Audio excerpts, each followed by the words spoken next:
الحمد لله وكفى والصلاة والسلام على من لا نبي بعده أما بعد فأعوذ بالله من الشيطان الرجيم بسم الله الرحمن الرحيم كما أخرجك ربك من بيتك بالحق وإن فريقا من المؤمنين لكارهون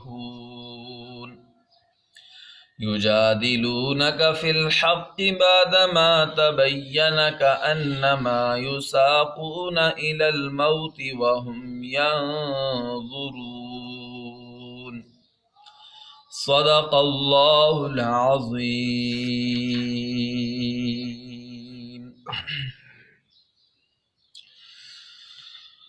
میرے محترم سامعین، آج کے اس درس قرآن میں سورۃ الانفال کی آیت نمبر 5 اور 6 تلاوت کی ہیں۔ اس سے پہلی آیات میں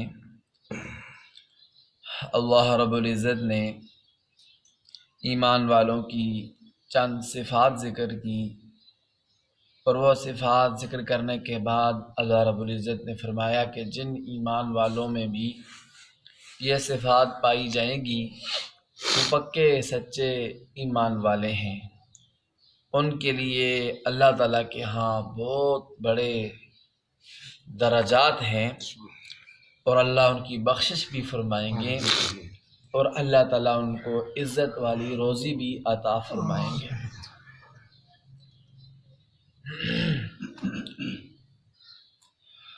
آیت نمبر 5 میں اللہ تعالیٰ ارشاد فرماتے ہیں کما اخرجک ربک من بیتک بالحق، پیارے نبی جی جیسے آپ کے رب نے آپ کو آپ کے گھر سے حق ظاہر کرنے کے لیے نکالا، وَإِنَّ فَرِيقًا مِّنَ الْمُؤْمِنِينَ لَكَارِهُونَ، بے شک ایمان والوں کا ایک گروہ البتہ اس کو ناپسند کر رہا تھا۔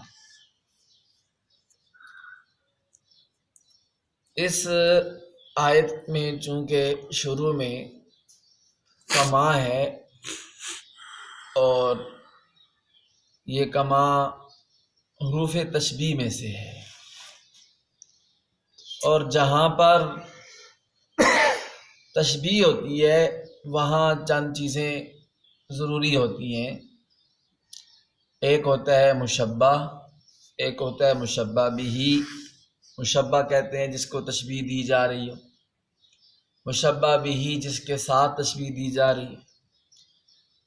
حرف تشبیہ جو تشبیہ کا حرف ہوتا ہے، اور وجہ تشبیہ کی یہ تشبیہ کس چیز میں دی جا رہی ہے، علت تشبیہ کیا ہے یا وجہ تشبیہ کیا ہے، یہ چار چیزیں ہوتی ہیں جہاں پر تشبیہ ہوتی ہے۔ مثال آپ کو یہ سمجھاؤں کہ جیسے کوئی کہتا ہے کہ زید کالاسد، زید شیر کی طرح ہے۔ زید کس کی طرح ہے؟ شیر کی طرح۔ اب یہ زید مشبہ ہے کہ اس کو تشبیہ دی گئی ہے، شیر مشبہ بھی ہے کہ شیر کے ساتھ تشبیہ دی گئی ہے۔ کاف اس میں حرف تشبیہ ہے، اور تشبیہ کس چیز میں دی گئی ہے؟ بہادری میں دی گئی ہے۔ جس طرح شیر بہادر ہوتا ہے اس طرح زید بھی بہادر ہے، تو بہادری میں زید کو شیر کے ساتھ تشبیہ دی گئی۔ یہاں پر کما حرف تشبیہ ہے، تو یہاں پر پھر مشبہ کیا ہے اور مشبہ بھی ہی کیا ہے؟ اللہ تعالیٰ اس آیت میں فرماتے ہیں جیسے آپ کے رب نے آپ کو نکالا آپ کے گھر سے حق ظاہر کرنے کے لیے۔ تو اس میں امام تفسیر ابو حیان اندلسی رحمۃ اللہ علیہ نے اس آیت کی تفسیر میں 15 اقوال نقل کیے۔ کتنے اقوال نقل کیے؟ 15 اقوال نقل کیے ہیں، اور ان 15 میں سے پھر 3 اقوال کو راجح قرار دیا گیا ہے، اور 3 میں سے بھی امام ابو حیان اندلسی رحمۃ اللہ علیہ نے ایک قول کو ترجیح دی ہے کہ میرے نزدیک یہ زیادہ مناسب ہے۔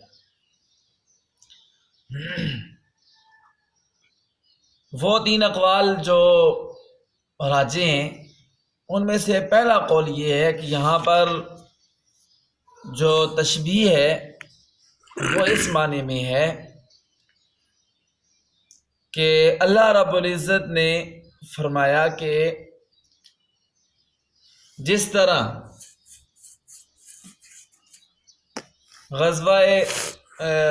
غزوہ بدر میں یہاں مشبہ مال غنیمت والا واقعہ ہے کہ جب مال غنیمت کے بارے میں اللہ رب العزت نے یہ ارشاد فرمایا اپنے پیارے نبی کو کہ یسألونک عن الانفال، یہ آپ سے مال غنیمت کے بارے میں پوچھتے ہیں تو آپ کہہ دیجئے کہ الانفال للہ والرسول، کہ مال غنیمت اللہ اور اللہ کے رسول کے حکم کے مطابق تقسیم ہوگا۔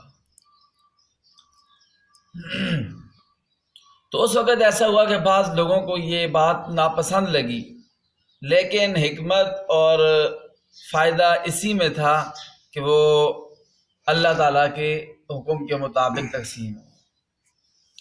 تو فرمایا جس طرح مال غنیمت کی تقسیم میں تمہیں ناگواری پیش آ رہی تھی، لیکن مصالح کی وجہ سے یہی بہتر تھا کہ اس کو اللہ کے حکم کے مطابق نبی تقسیم فرمائے۔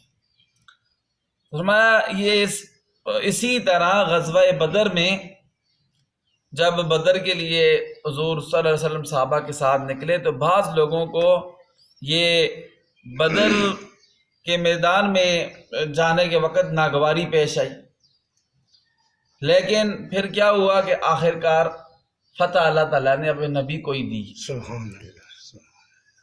تو پہلا معنی اس کا یہ بنتا ہے کہ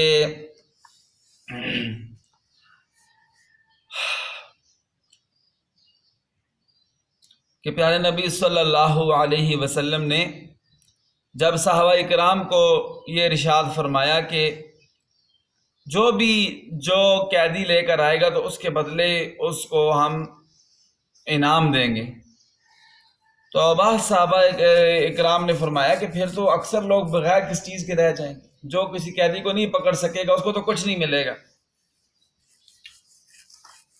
تو اللہ رب العزت نے اس بات کو ذکر کیا کہ جس طرح تم مال غنیمت میں بعض لوگ اس کو ناپسند کر رہے تھے، لیکن فائدہ اسی میں تھا کہ اس کو اللہ اور اللہ کے رسول کے حکم کے مطابق تقسیم کیا جائے۔ جس طرح غزوہ بدر میں بعض لوگ نکلنے کو ناپسند کر رہے تھے، لیکن اللہ تعالیٰ نے آخری فتح اور کامیابی ایمان والوں ہی کو عطا فرمائی۔ یہ قول امام فرہ رحمۃ اللہ علیہ اور امام مبرد رحمۃ اللہ علیہ کا قول ہے، اور اسی کو بیان القرآن میں حضرت مولانا تھانوی صاحب رحمۃ اللہ علیہ نے ترجیح دی ہے، ذکر کیا ہے، راجح قرار دیا ہے۔ دوسرا قول یہ ہے، امام ابو عبیدہ رحمۃ اللہ علیہ فرماتے ہیں یہاں پر کما کاف حرف تشبیہ نہیں ہے، بلکہ کاف واو کے معنی میں ہے اور واو قسمیہ ہے۔ واو کون سی ہے؟ قسمیہ ہے، اور ما الذی کے معنی میں ہے۔ وہ کہتے ہیں صاحب کا معنی یہ ہو جائے گا کہ کما اخرجا کا ربو کا، اس کا معنی یہ ہو جائے گا کہ والذی اخرجا کا، قسم اس ذات کی کہ جس ذات نے آپ کو آپ کے گھر سے نکالا۔